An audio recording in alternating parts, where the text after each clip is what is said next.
रात का अंधेरा और खून की प्यास और इंसान की सबसे बड़ी और खौफनाक कहानी, वो जिसे लोग रक्त पिशाच कहते हैं।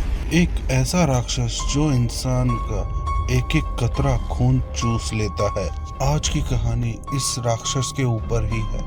आइए साथ मिलकर देखते हैं आज क्या होता है इस कहानी में।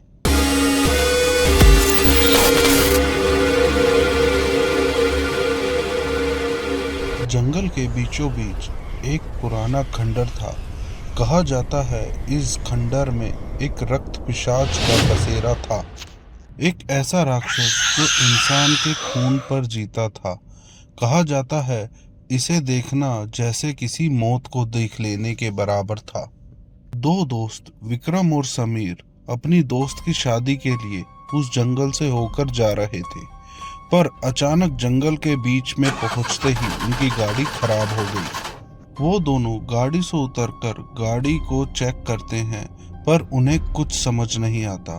फिर वो अपने दोस्त को फोन मिलाने की कोशिश करते हैं, पर देखते हैं फोन में तो नेटवर्क ही नहीं आ रहा था। दोनों हाथ पे हाथ धरे कब तक उस जंगल में बैठते। वो सोचते हैं चलो हम कोई मदद ढूंढ लेते हैं, और वो जंगल में चलना शुरू करते हैं। वो दोनों चल ही रहे थे कि अचानक विक्रम को झाड़ियों के पीछे से एक सरसराहट की आवाज सुनाई देती है। विक्रम और समीर एक दूसरे को घबराहट की नजर से देखते हैं। उन्हें लगता है शायद कोई जंगली जानवर होगा। वो डरकर तेज चलना शुरू करते हैं। तभी विक्रम की नजर एक पुराने खंडर पर पड़ती है। विक्रम समीर को बोलता है कि यार रात बहुत ज्यादा हो गई है, इस जंगल में चलना सुरक्षित नहीं है। क्यों ना हम थोड़ी देर जाकर उस खंडर में बैठ के आराम करें। समीर खंडर की तरफ देखता है। उसे वो काफी डरावना लग रहा था, पर उसे विक्रम की बात भी सही लग रही थी। इतनी रात को इस अंधेरे जंगल में किसी जंगली जानवर ने हमला कर दिया तो वो बच नहीं पाएंगे। इसलिए वो विक्रम की बात मानकर उस खंडर की तरफ चलना शुरू करता है। पर विक्रम और समीर को क्या पता था, जिस खंडर में वो अपनी जान बचाने के लिए जा रहे हैं, क्या पता उस खंडर से वो कभी जिंदा लौट ही ना पाए। जैसे ही विक्रम और समीर खंडर के अंदर पहुंचते हैं, उन्हें बड़ा ही अजीब सा महसूस होता है, जैसे उनके आसपास कोई है और चारों तरफ बड़ी ही बदबू आ रही थी। वो दोनों खंडर में घूम ही रहे होते हैं, तभी अचानक विक्रम के पास उसके दोस्त का फोन आता है। विक्रम समीर को बोलता है लगता है यहाँ पर नेटवर्क है, और वो अपना फोन उठाता है और उसका दोस्त उससे पूछता है तुम लोग कहाँ रह गए। फिर वो अपने दोस्त को सारी कहानी बताता है कि जंगल के बीच में उनकी गाड़ी खराब हो गई और वो एक खंडर में रुके हैं, किसी तरीके से तुम वहां पर मदद भेज दो। जैसे ही उसका दोस्त ये सुनता है कि वो उसी खंडर में पहुंच गए हैं, उसका दोस्त घबराकर बोलता है कि तुम लोग अभी की अभी उस खंडर से निकलो और अपनी गाड़ी में जाओ।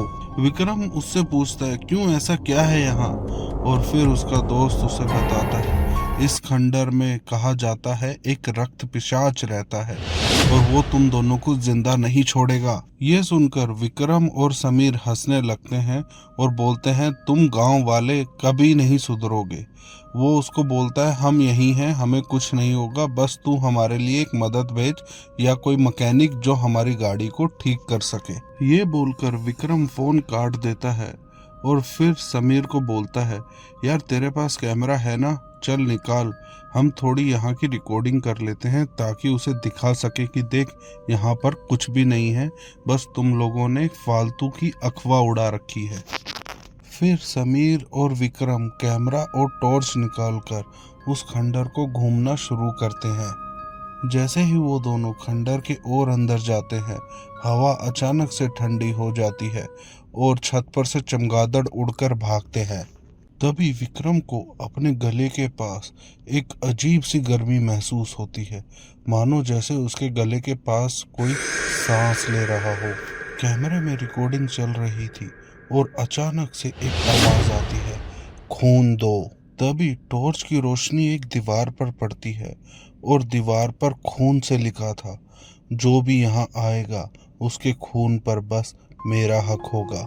समीर उस दीवार को छूकर चेक कर रहा था कि तभी उसकी अचानक उंगली में चोट लग जाती है और उसका खून टपकना शुरू हो जाता है। विक्रम भागकर समीर की मदद करता है, पर अचानक उन दोनों के पीछे से एक काली परछाई गुजरती है। वो दोनों जाकर कैमरे में चेक करते हैं तो वहाँ क्लियरली दिख रहा था, लंबा, पतला और लाल आंखों वाला एक रक्त पिशाच। जैसे ही दोनों ये देखते हैं वो काफी डर जाते हैं। तभी अचानक वो रक्त पिशाच हवा में उड़ता हुआ आता है और समीर पर चिपककर उसकी गर्दन से खून पीना शुरू कर देता है। समीर चीखता है और बोलता है, विक्रम भाग। समीर कैमरा लेकर भाग ही रहा होता है, तभी उसके सामने वो रक्त पिशाच आके खड़ा हो जाता है और उसके मुंह से खून टपक रहा था। अब वो रक्त पिशाच विक्रम पे हमला करता है। वो विक्रम के गले पे काटने ही वाला था, तभी वो देखता है विक्रम ने एक चांदी की चैन पहनी थी। जैसे ही वो रक्त पिशाच चांदी की चैन को छूता है, उसके हाथ में आग लग जाती है और वो रक्त पिशाच पीछे हट जाता है। विक्रम देखता है कि रक्त पिशाच पीछे हट गया है, तभी विक्रम मौका देखकर भागना शुरू करता है। वो जंगल में भाग ही रहा होता है कि तभी उसे ठोकर लगती है और उसका सर एक पेड़ से जा टकराता है। पेड़ से टकराकर विक्रम बेहोश हो जाता है और जब उसकी आंख खुलती है वो अपने आप को एक हॉस्पिटल में पाता है और उसके सामने पुलिस वाले खड़े थे। वो पुलिस वालों से अपने दोस्त के बारे में पूछता है और फिर पुलिस वाले उसे बताते हैं। पुलिस वाले बोलते हैं, खंडर में हमें और तो कुछ नहीं मिला, बस एक खून लगा कैमरा मिला था जिसमें रिकॉर्डिंग में दिख रहा था एक लाल आंखों वाला आदमी कैमरे के आगे खड़ा है और बोल रहा है, अब अगली बारी तुम्हारी है। अगर आपको ये कहानी अच्छी लगी हो तो वीडियो को लाइक करें और चैनल को सब्सक्राइब करें।